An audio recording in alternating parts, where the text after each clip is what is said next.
नमस्कार, मी मानसी. आपल्या भारताची लोकशाही ही इतर देशांपेक्षा अतिशय भक्कम आणि अत्यंत ताकदवर लोकशाही मानली जाते. ह्याच लोकशाहीकडे इतर देश कोणत्या नजरेने पाहत आहेत? लोकशाहीचा मुख्य घटक म्हणजेच देशात होणाऱ्या निवडणुका. जाणून घेऊया ह्याच निवडणुकींचा निकाल हा भारताचं लोकतंत्र जगभरात कशा प्रकारे प्रदर्शित करत आहे.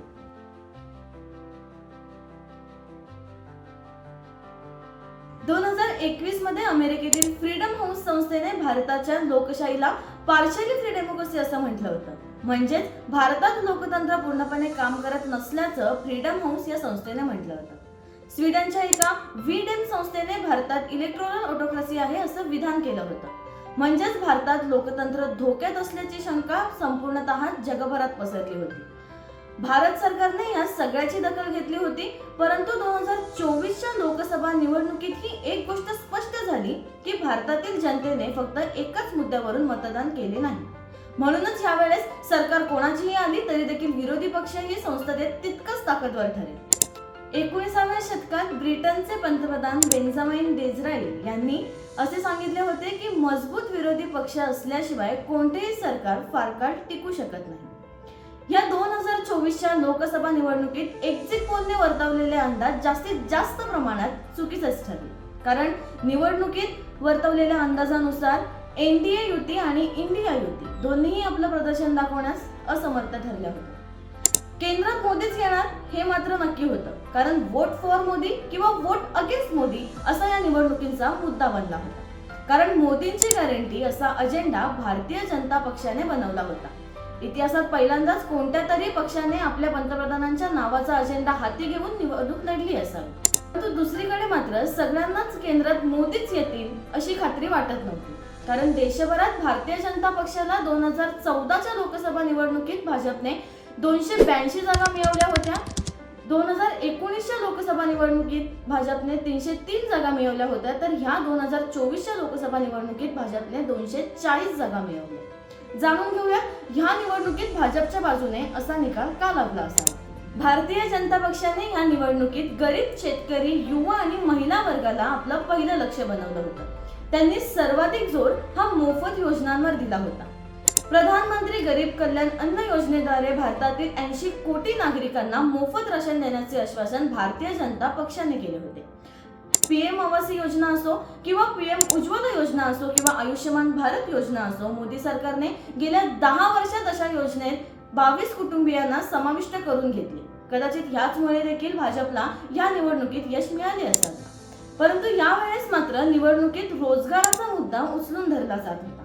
परीक्षा होत नाहीयेत, विविध क्षेत्रात भरत्या होत नाहीयेत, परीक्षांचा निकाल लागत नाहीये, पेपर लीक होतोय असे मुद्दे समोर येत होते. अग्निवीर योजनेवर देखील टीका होताना दिसत होती. जनता म्हणत होती मोफत राशन तर ठीक आहे, परंतु रोजगाराचं काय, रोजगार मिळवणार नाही. दुसरं कारण म्हणजे भाजप गृहीत धरत होतं की राम मंदिराचा मुद्दा हा भाजपला या निवडणुकीमध्ये फायदेशीर ठरेल. म्हणूनच 22 जानेवारी 2024 रोजी रामलला यांच्या प्राणप्रतिष्ठापनेचा सोहळा मोठ्या उत्साहाने साजरा झाला. ह्या सोहळ्यात खुद्द पंतप्रधान नरेंद्र मोदीही या कार्यक्रमाच्या मध्यावर्ती होते. त्याचप्रमाणे भाजपचे नेते योगी आदित्यनाथ यांनी देखील या सोहळ्यात पुढाकार घेतला होता.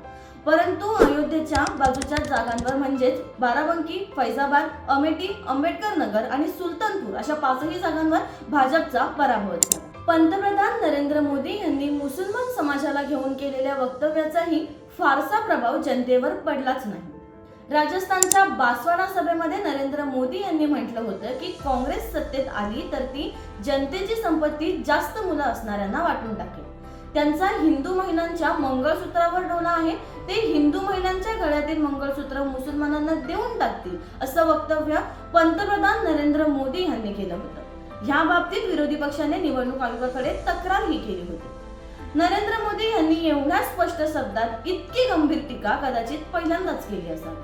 पण ह्या सगळ्याचा काही एक परिणाम झालाच नाही. बासवाडा जागेवरही भाजपचा पराभवच झाला. अनेक जाणकार आणि पत्रकारांचं म्हणणं होतं की बंगालमध्ये भाजपचा प्रभाव जाणवेल, कारण बंगालमध्ये हिंदुत्वाचा मुद्दा जोर धरू लागला आहे. परंतु तेथेही भाजपचा प्रभाव कमीच जाणवला. कारण 2019 साली पश्चिम बंगालमध्ये 18 जागा भाजपने मिळवल्या होत्या, तर या 2024 मध्ये फक्त 12 जागांवर भाजपला समाधान मानावे लागले. तिसरे कारण म्हणजे नरेंद्र मोदींची लोकप्रियता. एकंदरीत सगळ्या कारणांमुळे वाटत होतं की नरेंद्र मोदींची लोकप्रियता कमी होत आहे, परंतु स्थानिक पातळीवर असं अजिबात जाणवत नव्हतं. जनता म्हणत होती की नरेंद्र मोदींनी आंतरराष्ट्रीय पातळीवर भारताला फायदाच करून दिला आहे. नरेंद्र मोदी यांनी प्रत्येक वेळी भारताच्या विदेशी शत्रूंसाठी आक्रमक भूमिका घेतली होती, ज्यात नव्या भारताच्या शत्रूंना घरात घुसून मारण्याचं त्यांनी स्पष्ट केलं होतं. परंतु विश्लेषकांच्या मते पंतप्रधान नरेंद्र मोदी यांची ही नीती दक्षिण आशिया व चीनच्या विरोधात काम करू शकते, परंतु आंतरराष्ट्रीय पातळीवर मात्र नरेंद्र मोदी यांच्या या भूमिकेकडे इतर देश संशयाने बघतात. काही दिवसांपूर्वी कॅनडाने आपल्या नागरिकांची हत्या केल्याचे गंभीर आरोप भारतावर लावले. अमेरिकेने अशा प्रकारचा प्रयत्न भारताने अमेरिकेतही केला असल्याचे सांगितले आहे. ह्या सगळ्या आरोपांची दखल भारत सरकारने घेतली. अमेरिकेतील हार्वर्ड विश्वविद्यालयाचे प्राध्यापक M.K. झा यांनीही सांगितलं होतं की इतिहास साक्षी आहे, देशातील राजकीय बदलाला स्थानिक घटकांपेक्षा आंतरराष्ट्रीय घटक परिणामी ठरतात. जर भौगोलिक राजकीय पातळीवर थोडीही अनिश्चितता आणि संशय असेल तर ह्याचा काही ना काहीचा फटका हा लोकतांत्रिक देशांना नक्कीच बसेल. त्यामुळे कदाचित नरेंद्र मोदी यांची आंतरराष्ट्रीय पातळीवरची भूमिका त्यांच्या पक्षाला मदत करून देणारी ठरली असावी, पण दुसऱ्या बाजूने पाहिलं तर काहीशा आंतरराष्ट्रीय घटकांमुळे त्यांचं नुकसानही झालं असावं असं म्हणण्यास हरकत नाही. चौथं कारण म्हणजे ओडिशात भाजपने चांगल्या प्रकारे यश मिळवलं आहे. ओडिशातील 21 जागांमधून 20 जागांवर भाजपने विजय मिळवला. ओडिशातील विधानसभेत देखील भाजप चांगल्या प्रकारे यश मिळवून आपली सत्ता स्थापित करत आहे.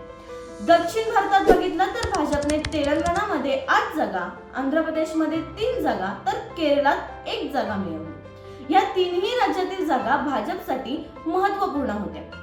तेलंगणा बनल्यानंतर भाजपची एकच जागा तिथे होती. भाजपला 20% इतकंच मतदान मिळत होते, मात्र आता तिथे 30 ते 35% इतकी वाढ भाजपच्या मतदानात झाले असल्याचं दिसून येते. वंचित समाजाची मतं आणि पंतप्रधान नरेंद्र मोदी यांच्या लोकप्रियतेने भाजपला हे यश मिळवून दिले आहे. कर्नाटकमध्ये 2019 साली भाजपने 25 जागांवर विजय मिळवला होता, परंतु यावेळेस मात्र तिथे भाजपला 17 जागांवरच समाधान मानावे लागले. कर्नाटकात भाजपचे 5% मतदान घटताना दिसत आहे. तमिळनाडूचा एक्झिट पोल सांगत होतं की तमिळनाडूत भाजपच्या 3 जागा येतील, परंतु तसं झालं नाही.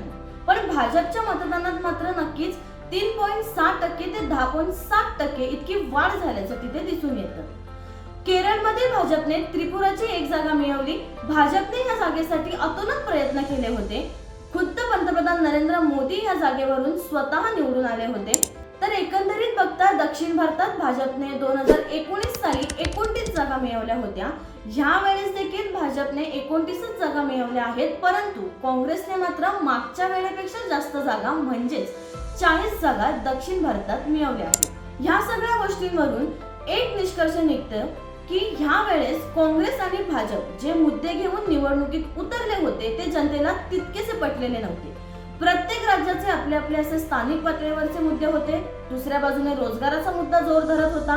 एका बाजूला पंतप्रधान नरेंद्र मोदी यांची आंतरराष्ट्रीय पातळीवरची भूमिका लक्षात घेतली जात होती, तर ह्या निवडणुकीत भारतीय मीडियाने आणि एक्झिट पोलने दिलेले अंदाजही भारतीय लोकतंत्राने आणि भारतीय लोकशाहीने चुकीचे ठरले.